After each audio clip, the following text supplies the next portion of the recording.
it's a whole different story. Well, for sure, one thing I think that's going to not happen is Tokido won't be jumping himself into the corner at the end of rounds anymore, hopefully.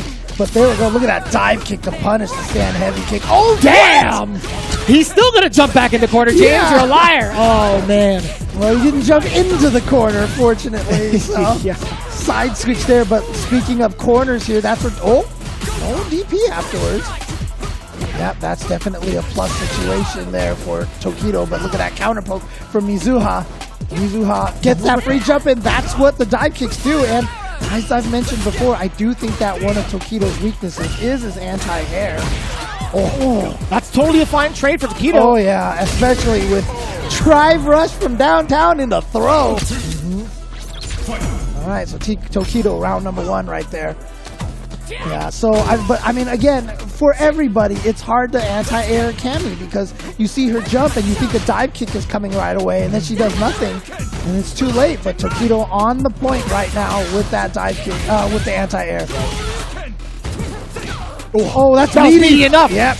With the Jinrai extension, and that's going to be level 3. Ouch. This is going to hurt a lot. Mizuha, though, still sitting on barely outside of level 3, but any combo will probably lead to it if he can get the hit. But Tokido comes for the throw. Mizuha's got to do something, so he goes for the level 1. Okay, so here we go. He's not going to have the level 3, though, so for Tokido, that's kind of okay.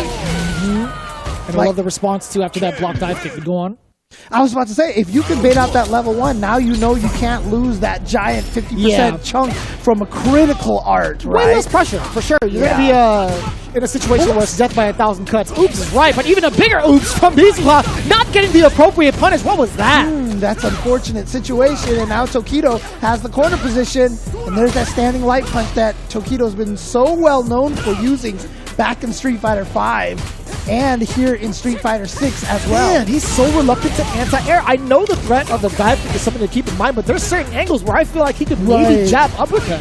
Even just heavy uppercut, the side swipe, the dive kick, even if the dive kick starts up. That is fair. That is fair from further angles. Yeah, it makes sense. Damn, that finishes everything. With some drive gauge behind it, Tokido looking at match point already.